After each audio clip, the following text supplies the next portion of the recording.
All attendees are in listen-only mode. Good evening, everyone. Welcome to another presentation in our HSVMA webinar series. Thank you so much for being here.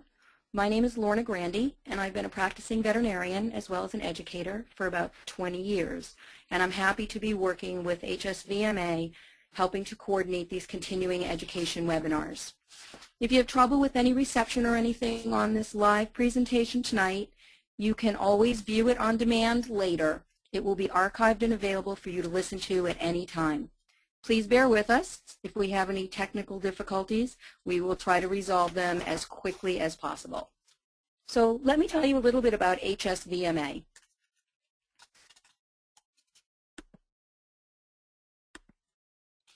So we are a national veterinary medical association for veterinarians and veterinary technicians, and our focus is on animal health and welfare and direct programs for animals in need. HSVMA is affiliated with the Humane Society of the United States, and HSUS is the nation's largest animal protection organization with 11 million constituents. So at HSVMA, we provide a forum for veterinary professionals to advocate, educate, and serve. In animal advocacy, some of our activities consist of things such as working on specific legislation, promoting animal welfare, and public outreach. We promote humane methods in veterinary education, and anybody out there who knows me knows that that's near and dear to my heart. And we educate the public about animal protection issues. Educating veterinary students and providing continuing education such as these webinars is a very important part of HSVMA's work. Also, we do service through the Rural Area Veterinary Service. This is a very unique program. It's a mobile veterinary missions in rural areas where communities are often underserved. And there are national and international opportunities for veterinarians to become involved. And there's continuing education credit available if you participate in these programs. So we encourage you to become a member and to help us accomplish our mission. Tonight we're excited to give you a special offer for participants in this webinar only. All current HSVMA members who complete the evaluation survey will be entered into a raffle to win a book called The Unthinkable: Who Survives When Disaster Strikes and Why, and an HSVMA scrub top. So if you're not a member now, join us by March 31st and you will become eligible. And as an added incentive for you to join HSVMA, we're offering a 1-year complimentary membership for webinar attendees only. And there's a discount code for that, but don't worry about that because we will send you all of that information. So we will be sending you a follow-up email this evening that has all the codes, links, and the evaluation information that you are going to need. So you don't have to worry about writing everything down, no worries. And there's a link to a PDF of the presentation that's also going to be provided. So just a little bit more housekeeping. All of you are muted, so the only dogs you're going to hear barking are mine, and hopefully that isn't going to happen. If you have any questions, please type them into the questions section on your dashboard, and we will get to as many of the questions as we possibly can. Please bear with us. We're going to do the best that we can to get to all of the different questions. So tonight's webinar, which is entitled Just in Case, Essentials of Disaster Preparedness for Your Veterinary Clinic, is one that we think is very, very important, and we're glad that you're here with us. We're very excited to have Dr. Barry Kellogg presenting tonight. Dr. Kellogg is a graduate of the University of Pennsylvania, and he interned at the University of California. He has extensive experience in small animal private practice, having designed, built, and managed multi-doctor practices in Western Massachusetts, which is where Dr. Kellogg and I first met. He served as the chairman of the medicine department and head of intern program at Raleigh Memorial Animal Hospital, which is a large teaching hospital operated by the MSPCA. He also served on the board of registration for the veterinary profession for the state of Massachusetts for 9 years. Dr. Kellogg is an EMT and worked very closely with the HSVMA in developing the veterinary medical assistance teams nationwide, and he was team leader for VMAT 1, responding to a large number and variety of disasters, including multiple hurricanes and floods all over the United States and Mexico. He was lead veterinarian for the 9/11 response in New York and worked on the oil spill assessment in the Gulf. Dr. Kellogg also served as the Chief of Staff for the Animal Rescue Coalition of Sarasota, Florida, and developed and ran a mobile spay-neuter operation for 3 years. In June of 2006, he became the Medical Director for Disaster Services for HSUS and was charged with developing a veterinary response component. He has served as Senior Veterinary Advisor for HSUS and Humane Society International, where he helped develop and teach animal first aid for disaster responders and DART trainings at a variety of locations in the United States. His international work includes traveling to China, Mexico, Venezuela, the Philippines, Egypt, and Haiti, addressing disaster preparedness and teaching spay-neuter. Presently, Dr. Kellogg is the Senior Veterinary Advisor to the Humane Society Veterinary Medical Association. So we are thrilled to have Dr. Kellogg with us tonight. He has a lot of experience and a lot of practical experience to share with us. So take it away, Dr. Kellogg. Well, I liked everything that you said, Lorna, except when you said the number of years that you've been in practice. And I really would prefer not to go there. And I think it becomes obvious that I'm still trying to decide on what I want to do when I grow up. But hopefully that's not going to come for a little while. My interest began in the disaster response field when I was running as an EMT on an ambulance there in Berkshire County. And the first ambulance that arrives on the scene is the one that becomes the control ambulance and the control for the medical response from that point on. So they stay for the duration and discharge and dispatch ambulances in and out. And as we sat there for the day after a tornado had struck in that area, there was a small dog curled up by an overturned boat not too far from where we were parked. And I watched that dog during the day, and it kind of brought home to me the idea that who worries about animals in situations like that, and everybody worries about the people, which obviously should be the top priority, but that kind of spurred me on to start harassing the AVMA and Lyle Vogel at the time to see if I couldn't become involved in the whole VMAT development. And that was really a great project, and I think as a resource what we have in the VMAT program is a really great one. So that's what kind of brought me down that road, and that's about the time at which I get out of the private practice routine and focused more on full-time issues with disasters. So I'm glad you're all here tonight, because there just isn't any question that this is something that can't wait. When in fact you are exposed to the number of disasters that a bunch of us have seen, it becomes obvious that you need to do something in advance. And that's the whole reason behind this webinar, and that's the whole plea that we make, is to try and look at these issues ahead of time so that in fact they are not a surprise and you are not unprepared for what's going on. I started out the same way a lot of you in fact did, and I had the pleasure of looking forward to and planning for Y2K, which was to be a disaster in itself. Never materialized, obviously, which I'm very glad of. But at that point in my life, I could live any place that I wanted to live. And if you're dealing with disasters, where do you do? Where do you go? You go to Florida, because that's where they all occur. So I gave up and traded what was my once life in the Northeast. I traded things like that. And I'm sure some of you will recognize this clinical problem that was a major problem for us, usually at 3 o'clock in the morning. And I traded those for the southern route, which brought me this and this. Is that an improvement? I don't know.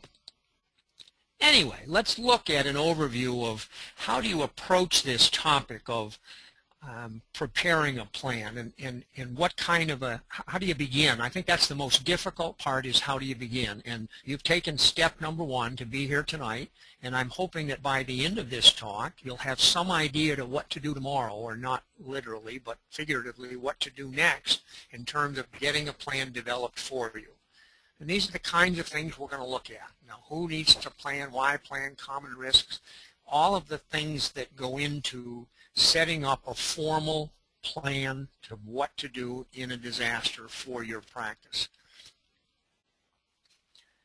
You know, who needs to plan? I know some of this is no-brainer stuff, but we're going to quickly fly through it anyway.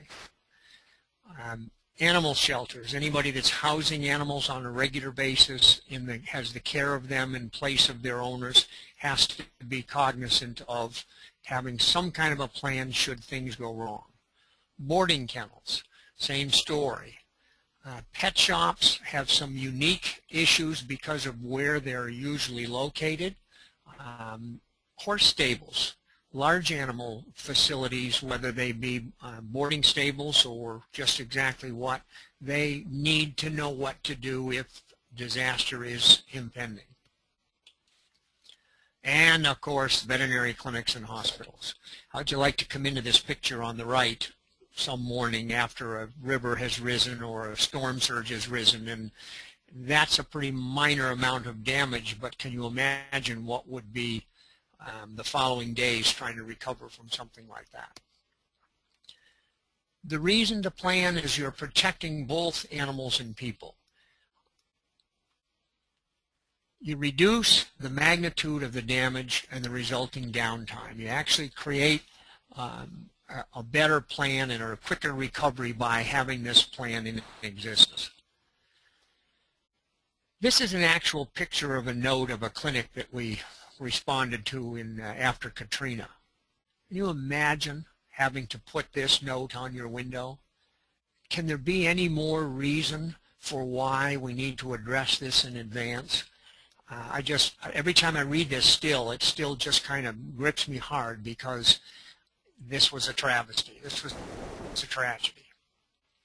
So the first thing you want to do is look at the common risks. The risks that are the most common are the kinds of things that are going to affect you, and there's not much sense in preparing for things that you're not vulnerable to. So I think that it requires a real first look at the most common types of risks that occur, and we'll look at some of these quickly, but you know yourself, depending upon where you're from. If you're in Southern California, the winter storms is not going to be something you're going to need to deal with. The most common disaster, and we think of disasters as being hurricanes and tornadoes and earthquakes, etc., but there's the most common disaster there is. Structure fires. They occur all over the place, sometimes without any warning at all. And look at the thing on the right where it talks about 150 mourners gathered in Escondido, California, to remember the 100 animals, mostly dogs and cats, that were killed in this particular fire. Causes being electrical malfunctions and improper smoking disposal of smoking materials. One of the big concerns, pet stores and vet offices are sometimes located in shopping centers, so even though you may take precautions appropriately, if it's to a store 2 shops down that is not doing the same, you may find yourself at risk when you didn't really intend to be or didn't plan to be. Hazardous materials. This doesn't seem to be one that you would think would be much of an issue, but hazardous materials can cause some major problems with literally minimal or no notice. So you stop and think, are you located near I-75, I-95? Are you located near one of the major highways or a major railroad? That's a source. If you knew some of what was being transported on your rails and highways, you would be quite surprised. Nuclear power, we all remember what happened in Japan. I mean, that was an awful mess with the tsunami and with the nuclear power plant there. We ended up with a couple of people from HSI, Humane Society International, going over on a response there and trying to deal with some of those issues. If you're within a radius of a nuclear power plant, this has to be very high on your list as how to deal with it. Any kind of a contamination or an explosion may prompt an evacuation, which is a disaster. You need to be prepared and be able to handle that. Winds, we all know about winds. These are the classic things that we read about, talk about, whether it's Katrina or the tornadoes in the Midwest. Winds are a definite ongoing concern in a lot of parts of the country. Most of the damage comes from actually falling trees, which is somewhat limited damage, but nevertheless, it's one that you need to be concerned about. Tearing off of a roof is the real big worry, and is the thing that happens or can happen with a hurricane, where windows or structures hit the windows and they're broken, and the pressure increases and the roof is lifted. So all that's the result of potential wind damage. All flooding. You want to consider the risks and whether you are at risk for flooding. Do you need to have changes made in your structure or within your building that in fact will prevent or help you alleviate issues that when flooding does occur? Contamination of water is another big one that we tend to put way down low on the list, because the after effects of flooding leaves a very contaminated area and not something that you want to have to deal with. Floodplains, interesting concept. There's some pretty accurate maps on floodplain flooding and 100-year floods and 500-year floods, etc., showing what the potential is for your building or your location to be impacted by a flood from a lake or creek or a river. You want to check your local government's floodplain maps. Some of them will even spell out how much rainfall in a specific period of time can be handled by the surface drainage systems that are there.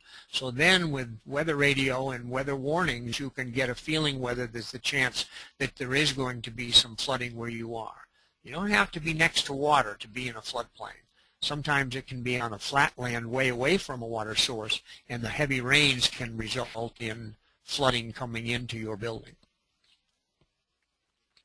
Flash flooding and mudslides, this seems to be more of a California problem and some of the islands problems, but too much rain, too little time, and nowhere for the water to go. This can result in some structural collapse of your buildings. It can result in disruption of the normal services that you would have that can leave you in an uncovered way. This can be also an immediate threat. You need to worry a little bit about just how much warning you get for some of these. And flash flooding and mudslides can be very, very short duration. I'm sure some of you have seen the news in Florida just recently where the sinkhole opened up under a house, under an actual bedroom, with a 60-foot deep hole, and the fella in his bed and was actually lost down into this hole and was obviously now presumed dead. But can you imagine if that were under the kennel area of your clinic? Those are no warnings. Those can be severe and very immediate threat. Mitigation or changes that you make ahead of time become very important in situations of that nature.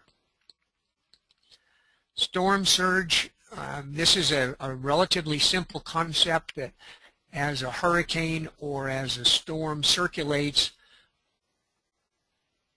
around a low pressure area in a counterclockwise fashion, it pushes this giant wave above it as it circles and raises the level. Hurricane Sandy, the Sandy storm we just dealt with, obviously was a good example of that, and that surge went all the way up above Long Island and caused some very serious damage at where this all came down to a funneled end.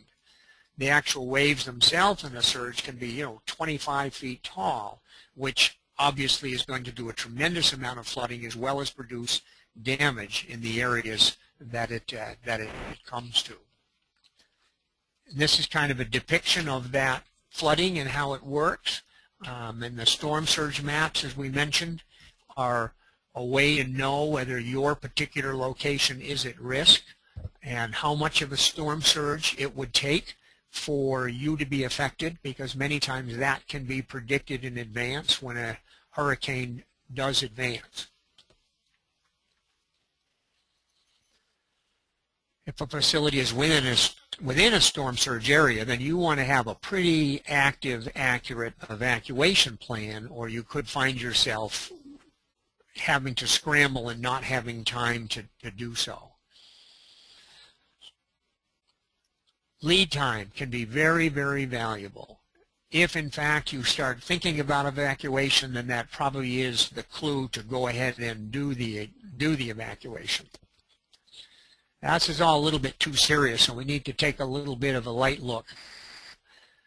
I love this series of ads that Caesar Food put out that talked about and showed how pets look like their owners. And any of us that have spent any time in a clinical situation working with the public and their animals knows that this is very true. And I wished I'd carried a camera with me a lot of time in the clinics, because how many times this was the case. And I think there's a couple of pictures that we've thrown in here today that I think exemplify it, but I can almost picture what this problem would be clinically that I was going to address with that lady and her poodle.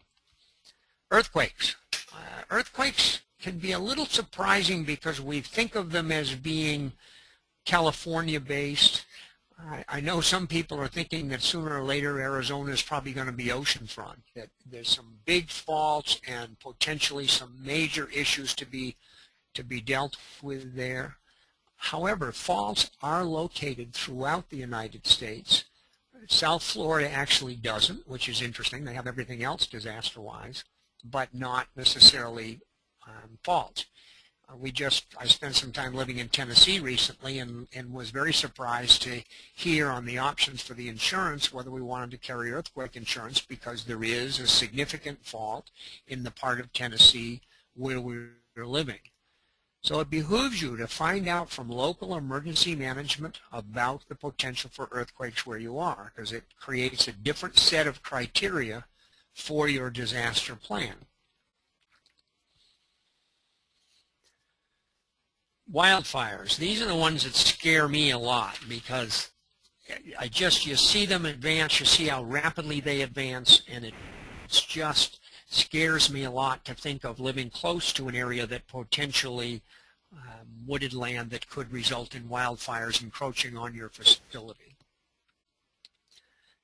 Not only the fire itself and the damage, but it can quickly cut off the area and not allow people either in or out of the area because of it.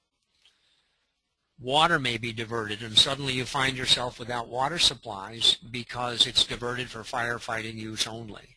Visibility can drop, as I'm sure you've seen some of the pictures in the slides of where there have been lots of problems. Now, disease processors. We don't always think about outbreaks and disease, but maybe as veterinarians we do, because disease outbreaks could result in some disasters of sorts too. And I wonder if you know what a major outbreak of avian influenza would look like in Florida. Blizzards, ice, winter storms. This is the area that we think of in New England. They've dealt with it this winter. They've dealt with it, another one apparently coming across the Midwest right now. Extreme low temperatures. I think the big thing with the winter storms is the utility outages, which can lead to power outages and therefore a loss of both temperature and temperature control as well as electricity. You do without those, and it doesn't take very long before you've got a serious issue within your clinic. Structural collapse, the weight of this snow, not this year as much, but last year, the weight of snow on roofs in New England became an issue that there were several collapses, and it was something that you had to deal with on a mitigation, from a mitigation point of view, to get that snow off of there.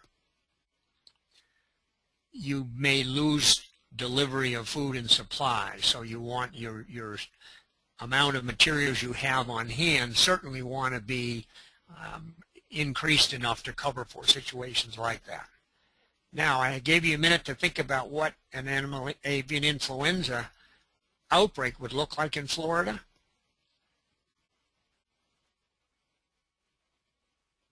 the fun part of these webinars, you know, is you look at this screen and you try to tell a joke, and I have no idea whether there are boos or hisses or what is going on out there, but nevertheless, my attempt at humor. So the first thing you need to do is evaluate a facility's vulnerability. So we talked about the different kinds of risks that you might face. Now you need to think about and look at your facility and know what you would be able to withstand and what you cannot withstand. It's structural, it's design, safety features that you might have. Structural integrity, how much snow can you handle on a roof before you need to do something about it? What's the building constructed of? Is it wood? Is it concrete block? Can it withstand hurricane force winds? How much water and snow loading is there associated with it? Are there hazardous materials within the building? Now, this is about the point in this whole disaster business that I have trouble, or used to have trouble, knowing how do you begin? What do you do as a starting point to come up with, quote, a disaster plan for your building or for your facility? There's a link at the end of this webinar tonight, and it'll be in their printed materials that come out. That's a thing called a quick evaluation or quick step, which walks you through doing just what these slides talk about, and that's taking a look at every aspect of things that need to be considered in a disaster plan. Bear in mind, a disaster plan is not in existence unless it is written. Hint, hint. That's one of the questions on the CE questionnaire that goes with this. And I repeat it. If a plan is not written, it is not a plan. It does not exist. Anybody that's been through any kind of a disaster or a serious issue like this, things get jumbled so bad and so mixed up that you may think you know what you do when something goes on, but when that something goes on, 9 times out of 10 you'll forget half of what you thought you were going to do. For obvious reasons, and it's no criticism on anybody, but it is the reminder that you really need to have a plan written before you can consider that you have a disaster plan. Building features, different kinds of buildings, different shapes, different electrical wiring. Is it old? Is it new? Is it overloaded? Is it got plenty of extra capacity? Are there large sliding glass doors? And this little quick step will take you through each of these features and let you record it and decide upon whether or not you need to make mitigation changes that would protect you from problems potentially in the future. The design, obviously they don't put flat roofs in New England for obvious reasons. A high peaked roof obviously will withstand a much higher snow load than a low peaked roof would. What is the flooding capabilities? Are there storm drainages around it, or does it sit in a hollow between 2 highways where drainage is not going to be possible? These are the kinds of things that you look at the structural part of the design. Sheltering on sites, another comment that we have to spend a tiny bit of time talking about. The chance will come up, and the one note that we saw on that kennel in the beginning, whereby they chose to leave animals in the building and they evacuated themselves, but they apparently chose to shelter on site. That building was in a floodplain, or certainly above the level that should have been considered safe for sheltering on site.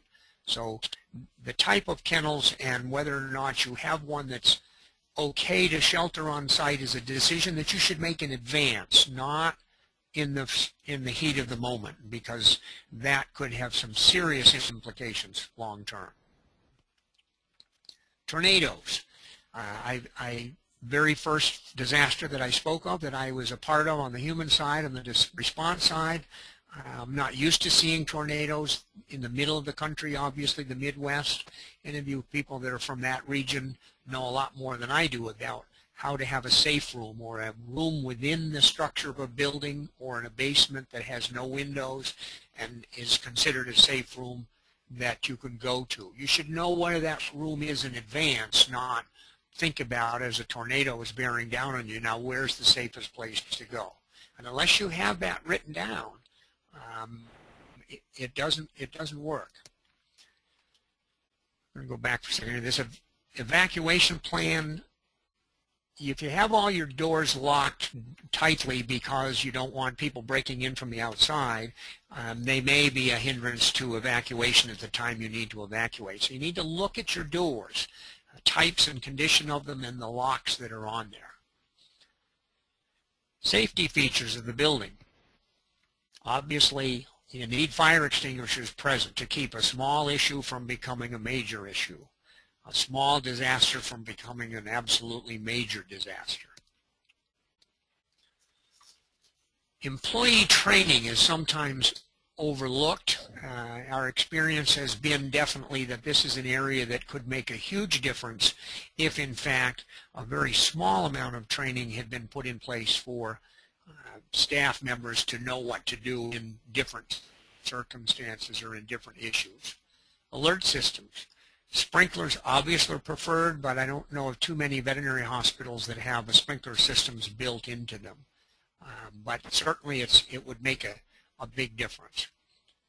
Is smoking allowed in a building? If it's not allowed in a building, are there appropriate disposal facilities for the smoking areas outside? These sound like simple little things, and they are simple little things, but they're things that you should look at one at a time and decide whether they apply to you or not. Smoke and carbon monoxide detectors, checking the batteries. That's such a, oh, here we go again. Here's another one of my clients that followed me. Wildfires. As we talked before, the wildfires requires a safety zone around the facility that will prevent fires from jumping and actually causing problems. Now, this is kind of a tough thing to deal with because, as you've seen here in the southeast, wildfires are capable of jumping right across highways. So I think it's important to have underbrush and brush cleared from the immediate vicinity of the building, and then some kind of a safety zone beyond that that would serve as a fire break. Most of the fires in these type of wildfires are caused by the roofs catching on fire by sparks. So non-flammable roof is a very important thing. Boy, look at that kennel. I mean, can you just picture the water that came through there that caused that damage? Not only your doors for yourselves, but the kennel doors where you might have animals with some kind of locking features on the outside that would prevent you from being able to evacuate them from the outside. Building codes. Many of the safety features in local building codes are there for a reason. We tend to try and avoid them as much as we can because building codes, etc., are not usually fun things to be talking with building inspectors about, but they are there for a reason. And I think it's important to at least be sure that your building is in compliance. This is a bonus that a lot of people don't realize. Local fire departments, not so much volunteer fire departments, but paid professional fire departments will usually willingly visit a facility or even a home and provide you with some kind of advice or walkthrough looking for issues that might go on. Insurance companies will do the same thing to a limited degree, but I'm always reluctant to deal with my own insurance company coming through because the demands that they may then put on you may hamper you in a bit or financially cause you more than cost you more than you really are willing to put into it. But fire departments will definitely provide you insight. They will come through. They'll identify issues that are a problem and help you deal with how to do it. So now we have to develop a plan. developing a plan, there are 4 components to it: mitigation, preparedness, response, and recovery. Each of those 4 key areas needs to be addressed.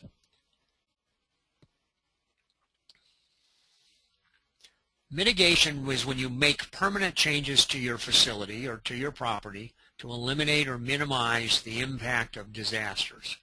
And we've already talked a little bit about the facility, the kinds of things that you might do in order to protect the facility. Hurricane shutters is a huge addition in Florida because of the number of hurricanes that we get here, the number of high winds that occur.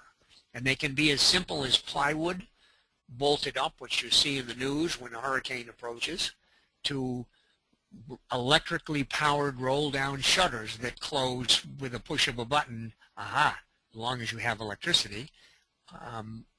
Actually, they usually have roll-down cranks to augment the electricity, so electricity isn't a big issue, but some of the large roll-down shutters can be a physical difficulty in getting them back open again.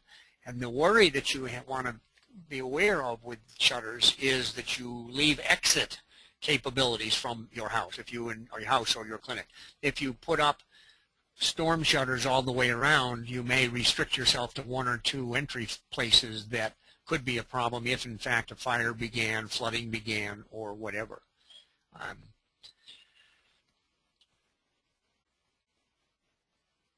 Fire detection. Internal sprinkler systems connected directly to the fire department or security company.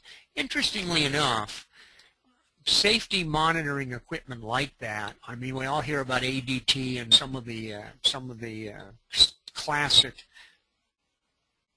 alarm systems that can be installed. But there are ways to do that yourself with even a limited number, such as a heat detector that would automatically call the fire department when in fact temperature starts to rise within the building. It doesn't even have to take a fire. If it's just rising at a rate that is beyond certain parameters, it'll automatically call the fire department. So minor electronic monitoring systems put into the building could make a huge difference, especially if you have a clinic that is not necessarily attended or actively inhabited 24 hours a day. If you have a clinic that is closed in the evening, maybe there's an apartment upstairs, but nobody is in the downstairs area, you certainly should have some kind of fire detection capabilities within that building, because remember, when you weigh the risks, fire is the #1 cause of disaster issues. Lightning damage, lightning suppression is certainly something that could be, in fact, if in fact you're in a very lightning-prone area. Contractors, obviously, that deal with that would be obviously the people to talk with to find out what works for your area, and I don't think it's necessarily an expensive adjunct, but might be something worth considering. Some of the roofing materials are flammable, some of them are not. So I think that takes a look at just so that you know what you're dealing with. And again, you use that quick check startup that I've talked about before. I'll show you an example a little bit later, and there will be a link in your PDF notes that you will obtain automatically by email after this seminar is over, that you can then print out that form and use that as your walkthrough how to begin, because that's the hardest part, is beginning. You've already taken the first step, which is being here tonight, but the next step is printing out that sheet and actually putting it to use, walking around, doing your evaluation, deciding on what you need to do in response. Drainage situation is a little more difficult to deal with because you may be able to handle the normal amount of drainage, but in a flooding situation or a storm surge or a heavy rain for an extended period of time, it may exceed your drainage system's capacity, and you could end up with some pretty significant problems. So that's the mitigation. Now the facility preparation is the next thing we're going to talk a little bit about. And Priorities, obviously number one is your staff and also the animals that you are entrusted to keep. Number two, equipment and office records, and you certainly need to be prepared in both those areas, but staff and animals obviously comes first. Staff comes first. I think it's a good idea to have some kind of a plan for some movable inventory,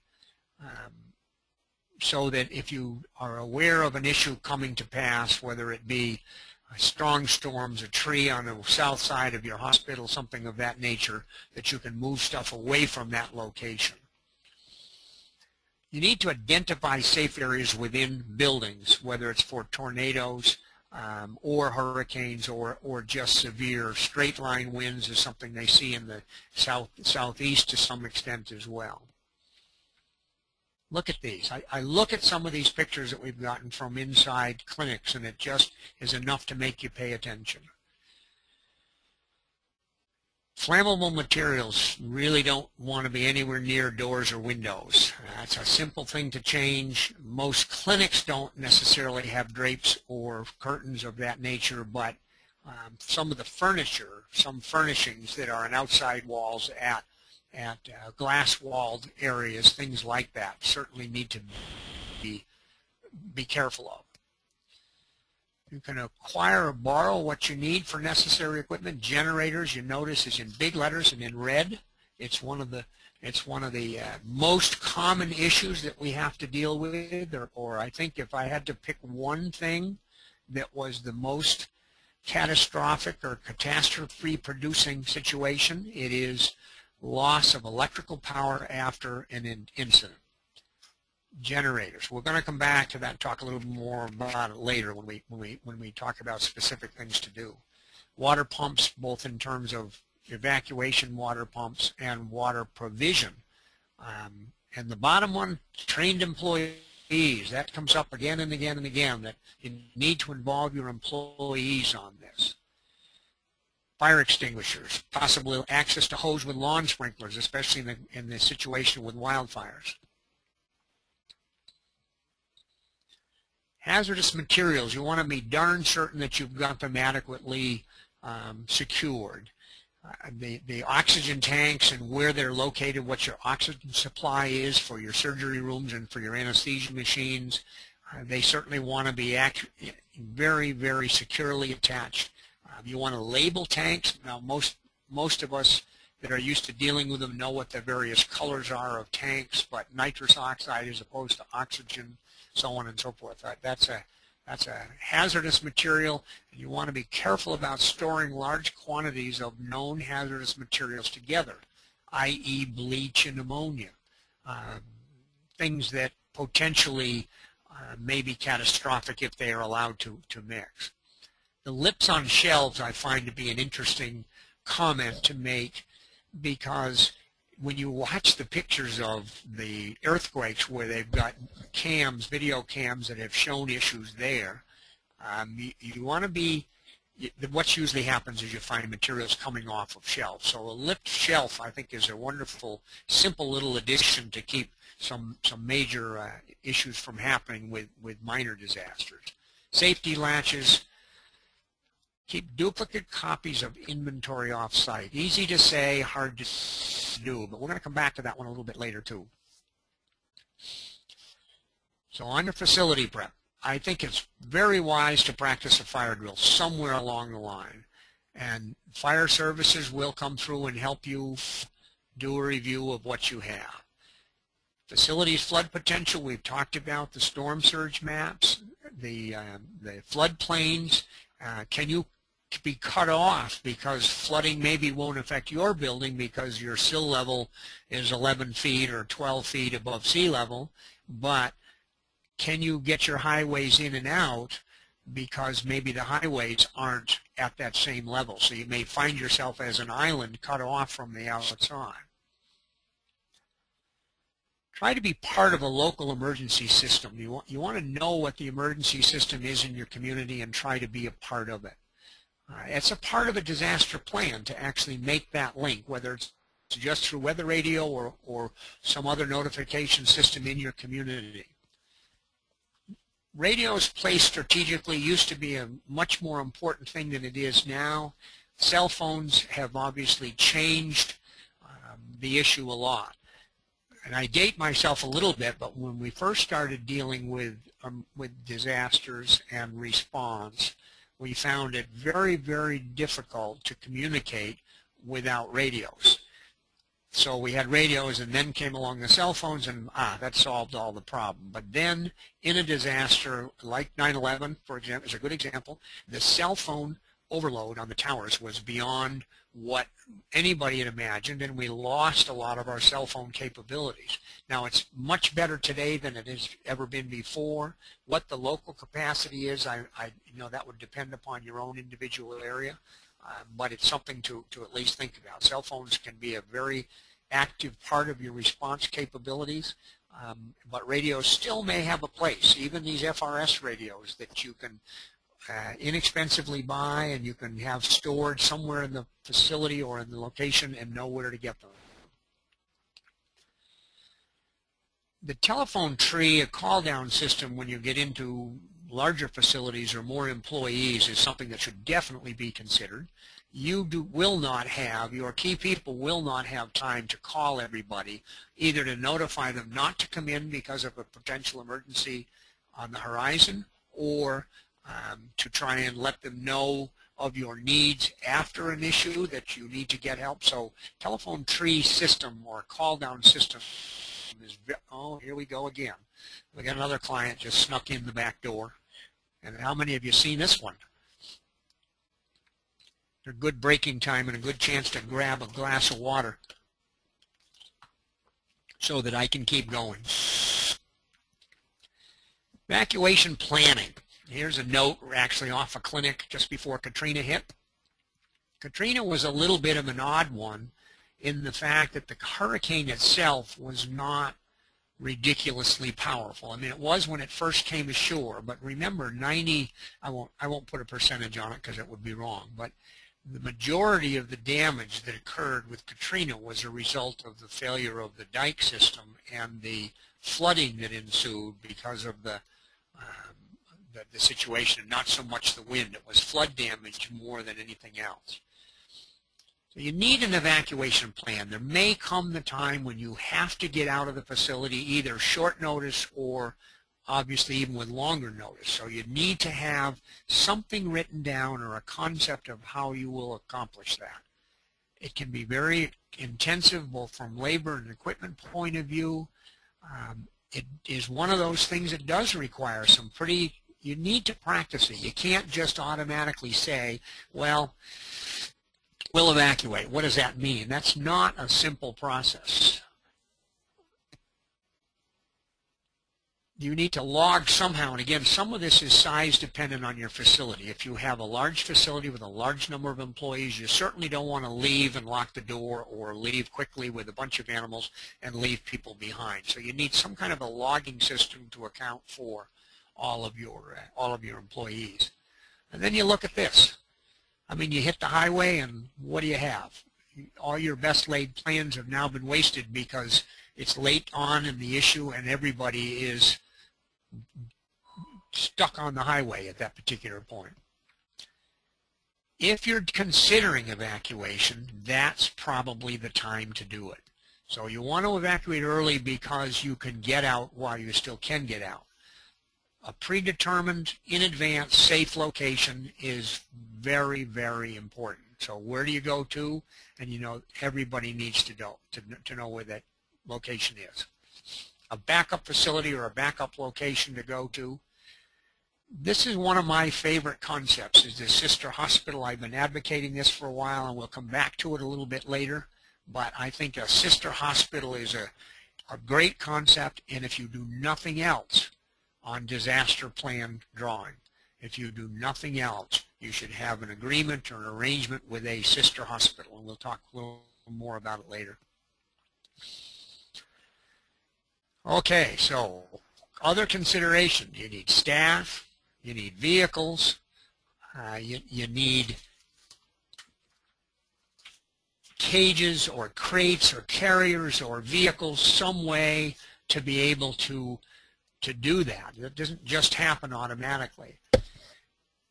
I'm impressed with planning what it can do to evacuating large situations. Now, I worked on a puppy mill seizure up in Canada this last summer, and interestingly enough, we ended up evacuating 640 some animals in 24 hours from a large puppy mill to a vacant warehouse, literally in a 24-hour period of time. That's about the extreme, obviously, but in the planning that the team had done ahead of time and the individuals involved and the mechanics by which you accomplish that are what make it work. And I challenge you to think about the same concept for your own clinic as to how many animals you commonly house and what would be involved to literally get them out of there and get them established in another alternate location within a very short 24-hour maximum period of time. So again, staffing, caging. Boy, when you start getting into large animals, there's the big question of whether you turn them loose into a pasture or whether you truck them to a new location. That's a topic that I don't have a lot of experience with, and some of your large animal people would be better equipped to answer that than I. When you do evacuate, you then got animal feed, you've got supplies, you've got pharmacy drugs, things that you're going to need in the new location that require some advanced planning.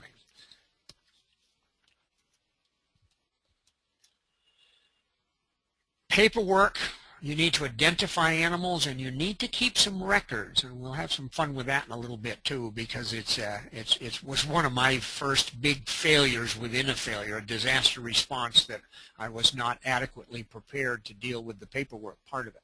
And if you do evacuate, you certainly want to let local authorities know that you have done so. Employees. Here's another neat little topic. In personal disaster plans, if you're going to have a disaster plan for your facility, for your clinic, for your hospital, you need to encourage your employees to also have some kind of a personal disaster plan. If they aren't able to take care of themselves in a disaster, they certainly are not going to be able to assist you in evacuation of your clinic. So you want to encourage that. There is a link at the end of this on the CDC, has a very good website and a very good downloadable plan to help individuals create a personal disaster plan. So your best interest might be served by making sure your employees have personal disaster plans as well. You need to get some input, understand the roles of your people, and make certain that you know who your key people are and you identify their responsibilities in the time of a disaster. You want to make sure it's voluntary participation, because they may have to deal with their own problems without having to help you. So that has to come first before they can help. You want to identify those people as key and have reached a certain level of training with you. Their own personal training, obviously, as much first aid, humans and animals, as they can get, training on the facility plan, and then practice. Drills, drills, drills. If you don't ever practice it, it will never work. Encouraging employee immunizations. Rabies, tetanus, and hepatitis are the three big ones. The tetanus and the hepatitis are obviously much more common in the human field. The rabies, if they're key individuals and going to be doing any work with you outside of your own scope of charge, then that maybe is something that needs to be as well. Written chronological list of tasks that have to be done. Again, if it's not written, it doesn't exist. I think recognizing different areas of your clinic or your hospital and the personnel that work there, understanding the roles of each, and then doing some cross-training so that in fact if one individual is not able to help you, somebody else can be doing the same thing. You can actually finally define this by on your list of step 1, 2, and 3. You know, this is the first thing we do with an impending disaster. This is the second thing we do. etc. Those are what need to be written.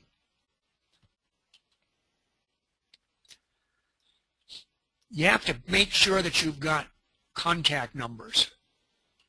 How do you get in touch with your individuals? Now, here's another caution warning thing that I've seen burn people, pardon the literal, not literally, but pardon the figurative comment. But if you have all of your home phone numbers and contact and cellular phone numbers of your employees stored in your computer and the power's gone down and you don't have a backup battery system or a backup generator, you aren't going to be able to even contact your own employees. That would make a disaster worse. So the preparation part of it is to make sure that you have the paper part of it as well. Cell phones run out of battery sooner or later. They have a very neat gadget, a little inverter that plugs into a cigarette lighter of your car that you should have access to, one or many, that can be used to recharge your cell phones for yourself and your employees for disaster work. You also want to let your non-essential staff that don't need to report to work to keep things going in the clinic or the hospital, you need to let them off the hook, so to speak, and let them stay home, because they may in fact have issues to deal with outside of the clinic, so you need to free them up to be able to do that.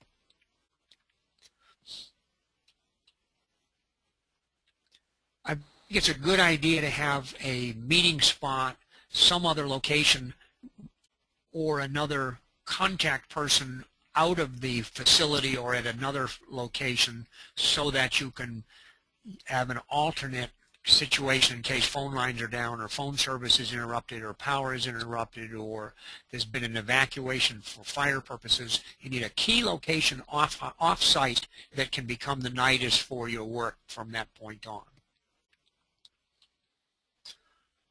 Administrative prep.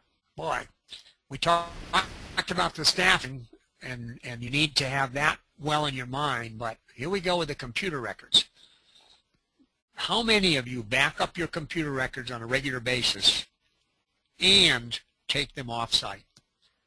Everybody seems to back up frequently, and they'll make a tape and do a backup and throw it in the drawer in case the computer doesn't work tomorrow. But in a disaster situation, a fire situation, a flooding situation, where you've lost that facility or control of that facility, you need to actually have computer files and the software to run them at an additional other off-site location. Very important, and creates a disaster within a disaster.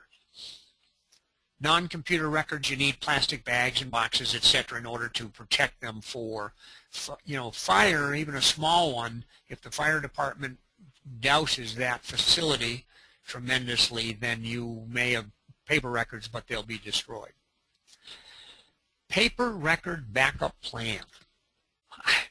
The very first deployment I ever went on, and they kid me with this slide and about this slide, but it was Hurricane Marilyn down in the Virgin Islands back in the early 90s, 94 I guess, and we had not developed, there were only a small group of us that went down. This is when VMAT just got started. We went down there to provide what we could, learn what we could learn and provide what we could provide. And we didn't have any paper records, had not established and carried with us a fill-outable paper record. So you see what became my record?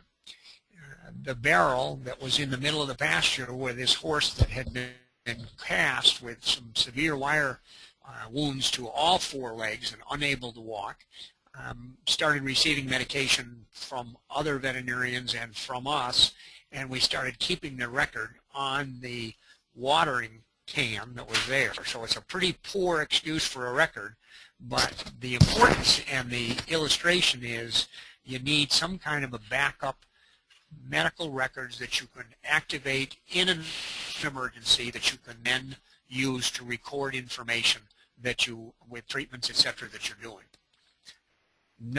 This is a good idea even for not a disaster. If you have a major computer failure, you've got a clinic schedule going for the afternoon, and your computers don't work, how many of us can survive with just a notebook and a piece of paper? So that's where you develop your backup record system, is one that you can put to use in your clinic, and then that becomes the one that you can use in the field, or if you do have to evacuate. Insurance.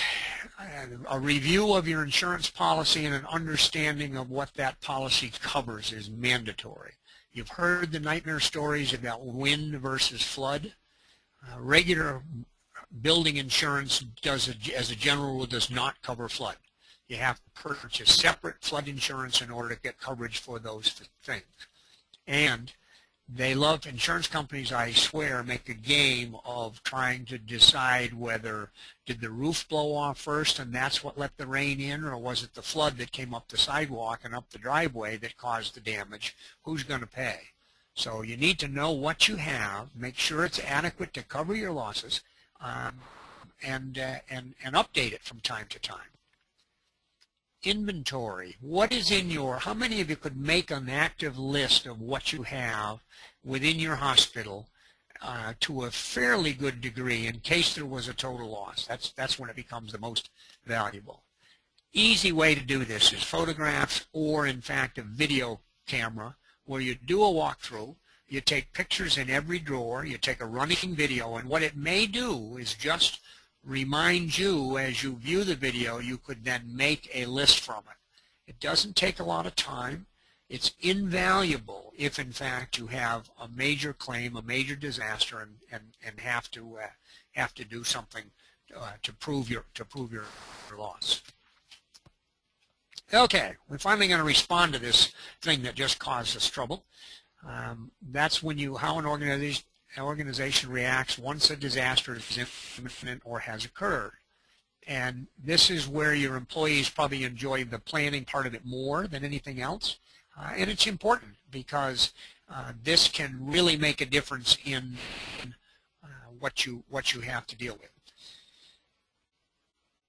Non-essential personnel, we already talked about, allowing them to leave, not being required to stay present. However, they may be trained as backup people for your primary personnel if, in fact, the primary personnel are also dealing with a disaster.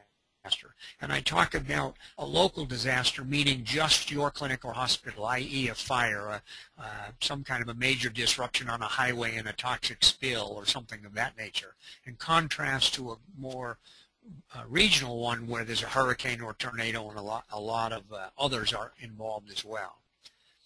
Once the disaster prep is complete, then you need to let the employees go because they have their own issues to deal with as well. Give them time to reach their own shelter. You may require some critical staff on a volunteer basis that are trained and are willing, may be able to stay on site. You need to plan for 24 hours. Even if you're not normally 24 hours, your planning should create the situation where 24-hour operation is possible.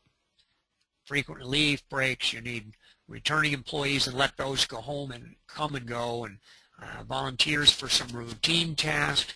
You might even consider creating a volunteer list from your own clients if they knew that you might, if you ever get in a disaster situation, might they be available to help. You'd be surprised how many people would be willing to be volunteers in a situation like that.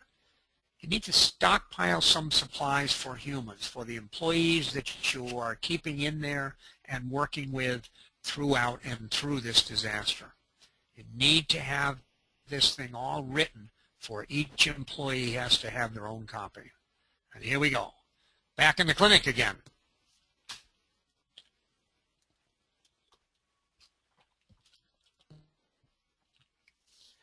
Generators. Let's talk a little bit about generators. This is the single most common major disaster perpetuator that there is. You don't have electrical power, you lose everything. You lose refrigeration, you lose your refrigerated drugs, you lose potentially water if you're not on a municipal water supply. And can you run a kennel or a veterinary hospital without water? Something as simple as a generator adequately powered to run those things that you've identified as critical needs for your facility is something that you should be able to do. Needs to be safely operated, not in the basement, so that you've got carbon monoxide issues to worry about. You need to either run things directly off of this standalone generator, or if you're putting one in the hospital that's permanently wired in, you want to make darn sure that it's been done by an electrician. Never hook temporary generators into a building's wiring. And the reason for that is obvious once you think about it. Electricity knows no directional flow. If you hook a big generator and create a double-ended plug and plug it into your wall, thinking, ah ha ha, now I've got power throughout my building, the poor lineman is half a block away climbing up to what he thinks is a turned-off power line, and he could be electrocuted by the power you're putting back into the wires going out to the street. So you absolutely need to make sure that it's wired appropriately if you're going to connect any of your in-house wiring to it. And again, don't place them inside closed buildings, because that's the carbon monoxide generation. With a hospital generator, a whole hospital, and this is the way that I think it's worthwhile to do rather than trying to keep a small one going, there's a switch, a two-way switch that you throw. If you're going to run the generator, you put it into the generator position, and it disconnects all of your house or your hospital wiring from the generator, from the line coming in. In the other switch situation, it's connected to the pole. So it's either connected to your generator, connected to the pole, and it breaks the connection in the other direction, so it's safe. And you want to consider your fuel source, because you may not have access to additional fuel. If you've got a small propane tank and it's a propane-run generator and roads are cut off, you may have trouble getting more propane. So you want to consider your fuel source that will work for you locally. And you'll want to run it periodically. Nothing is worse than trying to get a generator up and working and find that it doesn't work anymore. And that happens more than you would want to consider it happening. Automatic is best. I had one in my house in Florida for a long time that would once a week would come on and run for 15 minutes, and then it would shut down, and if it did not work normally that week, even if you weren't there, it would leave you an error message that something had to be done. Equipment needs. Again, we talked about water. One of the strong comments that I want to make about water, anytime there is a hurricane or a flood, the community or your even well water may be contaminated. When there is a hurricane, water is automatically considered to be non-potable, not usable in that situation. So if you don't have some bottled backup water, you need to stockpile somewhere, have some plan to bring it in, and rotate it from time to time. So it's not been sitting there for 9 years, but you do need access to water. Some kind of portable caging or corrals for the use of being able to take it someplace else, or to be able to evacuate, to be able to house additional animals which may come to pass as a result of other people suddenly needing your services, either from a boarding point of view or from a animal injury point of view. The capacity is going to go up at the time of a disaster. You need to be able to provide that capacity. Then we talk about, okay, the disaster has come and gone. There are some short-term and some long-term to get things back to normal. And you really need to think about this ahead of time, or else the recovery will be much, much, much longer and much more difficult. Is the facility impacted? Is the building damaged and you can no longer use it? You may have minimal staff, so all of a sudden you normally had a staff of X number of people, a dozen people that work with you, and half of them have got personal issues that do not allow them to come back to work, so that you may have some difficulties with the minimization of your staff. The community may be disrupted to a point where you can't work well. Mental health of the staff. This is an interesting one, and I'll share a story with you just to raise an issue on the mental health and capacity of any of us in a disaster. When I was working the VMAT scene and working disasters, it's become obvious to me that every person has a life in a disaster that they are effective. And that varies greatly from person to person. We had some individuals on our team, one in particular that was wonderful in the prep and the planning and the drills, and usually 4 days, 5 days into a disaster, he had a lot of difficulty. Tears were close to the surface. He had difficulty with the non-sleep issues, and he just literally needed to go home after about 5 days. I had another fellow that was on the same team that could go 3 weeks and continually stay efficient and not be mentally impacted by what goes on. Our first response that I showed the picture of to the Virgin Islands, one of the first veterinary practices that we visited was a husband and wife veterinary team, both of them veterinarians. Both were in the facility. We were 3 days post-hurricane, so they'd been through already the first early recovery part or getting through the disaster itself. On our arrival, we identified ourselves and told them who we were. And the man, the gentleman said, "We don't need any help." Now you look at him and there was dirty clothes, unshaven, obviously really was tired. He was short-tempered, absolutely didn't need any help, quote unquote. His wife, the female veterinarian, came out of the back room, found out who we were, sat down on the floor and started to cry. And the point of the issue is that there's a huge mental burden that occurs, or a psychological burden that occurs with a disaster. And if your family or your business or your hospital has been severely impacted, you may not respond the way you should. And now you've got to stop and think about your whole staff who you're responsible for may also have those issues. So you need to at least be aware that the mental health of your staff is something that you should be cognizant of and watch, because they may find that they may be a help, but they may need to take care of their own issues. They may have their own personal issues. So the first step is the assessment of your damage, and you kind of figure out what your needs are, and do this as quickly as you can and get a recovery of the staff and administration, and then start rebuilding your capacity. Here's where you go back to your trained staff that you talked about before. Your training of them takes place in the preparedness phase, for sure, but this is when you put it into play. First aid, veterinary or medical treatment necessary for the animals that are in your care. And you look at some of these clinics, and you can just imagine what it would be like to walk into that kind of a situation. Can the building be used? Are there any immediate dangers that you need to worry about? What do you do on this assessment in order to facilitate a shorter recovery period? Electrical inspections and safety repairs for any of your public areas is high on the priority list. Electrical, again, being something that doesn't seem to go away right after the disaster goes, so you certainly need to be in on that. What survived, what didn't survive? What do you need to get rid of? The feed, do you need to get rid of feed that's there?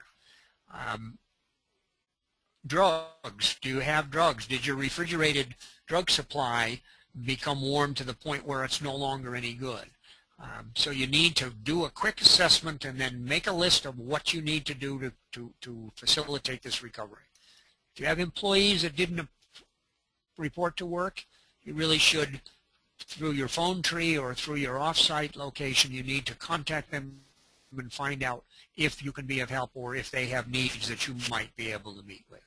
You want to keep written records. This is, again, you go through now with your videotape again, and you can match pre and post issues. Very simple tool. Videotape the entire facility, open drawers, open closets, open cupboards, and it gives you a good pre and post way to match things up. If you need help outside, if you need to go beyond your own staff, request help as soon as you are aware that you need it. Don't be the proud person that says, no, we can do this ourselves. There's a balance between that and crying for help before when you don't really need it. I always get a chuckle out of the hurricanes hitting the southeast United States and Florida, and 24 hours later people are complaining because they can't get gas from the gas stations. Well, they were supposed to fill up the gas before the hurricane, not afterwards.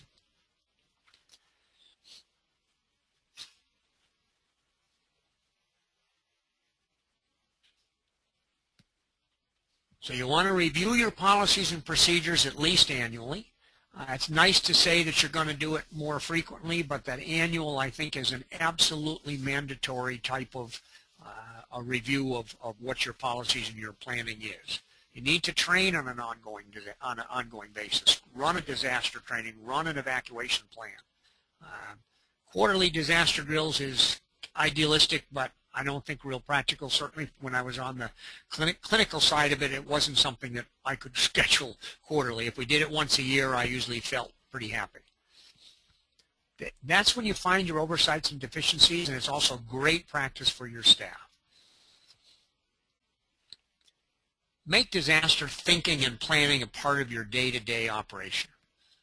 Get involved with your local and state emergency plans, so that you know what they do and you know what you can do for them. On the help side, it's worth mentioning, at least if you need help, either funding-wise because of damage or response-wise, the VMAT program that the HSVMA still underwrites and still has available is a great resource. You may find that the VMAT team from your area even has VMAT veterinarians that are within your geographic area, and you might be able to get some help even on an informal basis. They are well trained, they know what they're doing. It might be something that would be worthwhile to do. Remember, unless it's written, it doesn't exist. So how do you begin? This is the link. This is the look at that disaster plan for animal facilities, quick check that I talked about before. This is what it looks like. It's a simple form that you fill out, go through and check things one at a time. There is a link, and this is a downloadable PDF file from our website, HSVMA website, as well as you will have this link in your after email that you are all going to receive. At the least, a sister hospital concept should be utilized.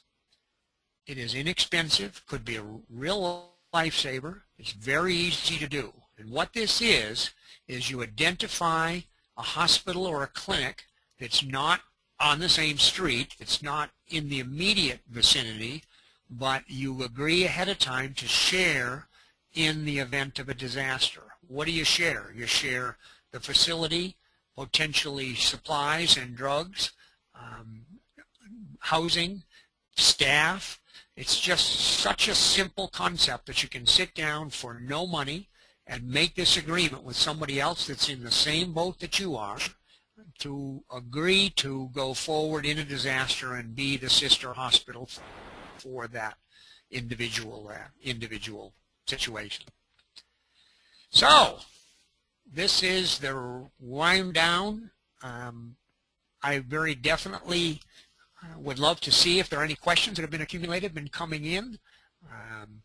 So let's if there are any questions, let's come forward with them, or if they have rounded any out or have any for us, we can attempt to answer them, or from that point on. Okay, great. Thank you, Dr. Kellogg. That was great. Are you able to hear me? Yes, I am.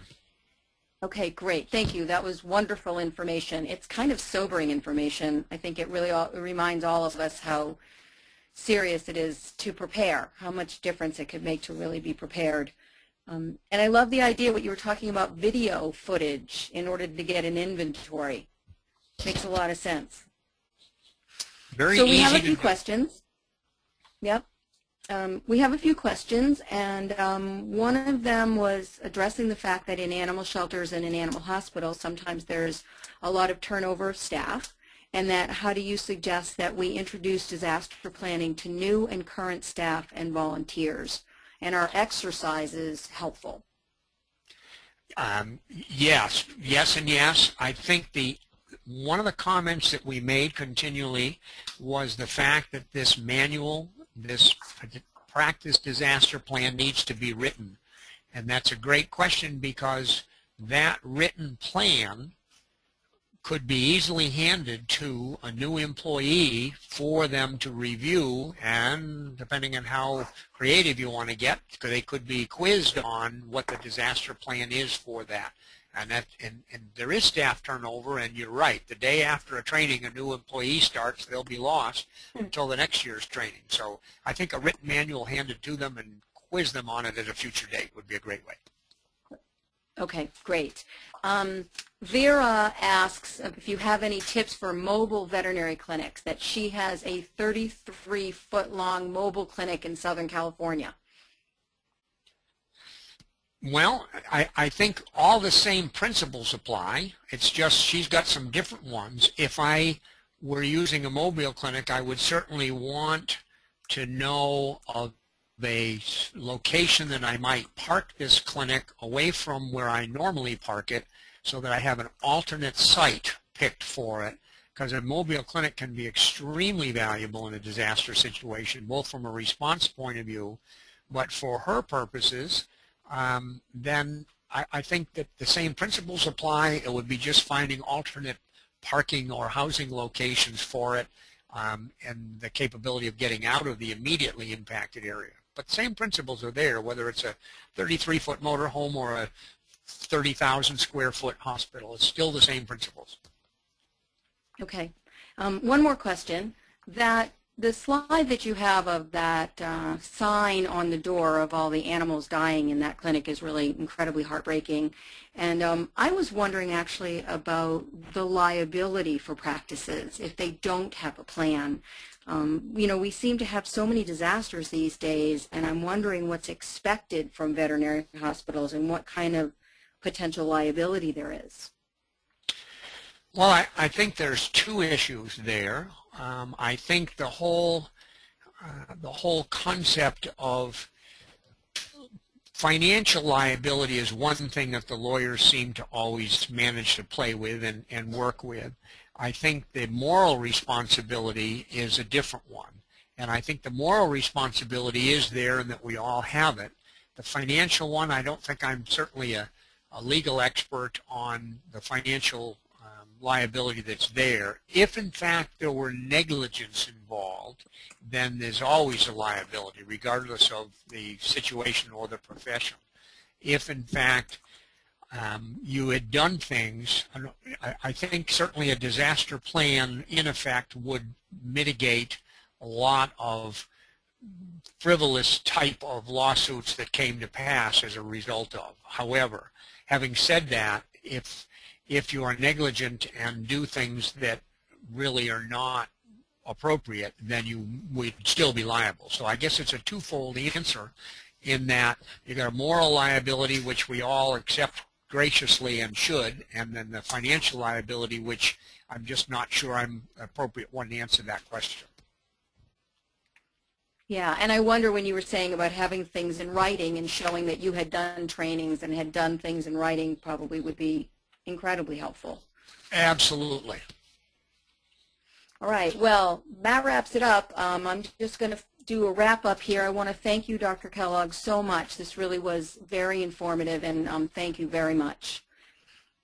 Before we end tonight, I just want to remind everybody and our members that, don't forget to fill out the survey and that you'll be entered in the raffle to win the book, The Unthinkable, by Amanda Ripley, as well as the HSVMA Scrub Top, which I think I want one of those. And if you're not a member, please join by March 31st to be eligible, and don't forget about the complimentary year. So the continuing education for veterinarians and technicians, that's really important. You must fill out the evaluation survey that we're going to be sending to you in the follow-up email. And again, that follow-up email will have all of the links and the information that you need. And the CE certificates will be mailed to you within a month. So you need to give us a little bit of time on that, but we should be able to get them to you within a month. We do encourage all attendees, not just those of you who are trying to get CE, to please fill out the evaluations. Your feedback is really important to us. We hope to continue these webinars, and we really look forward to hearing what you have to say about them. So speaking of that, we have one that we're going to be doing.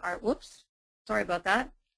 Our next webinar is going to be on June 5th, and that is going to be, sorry guys, this is all operator error here, but I can get to it quickly.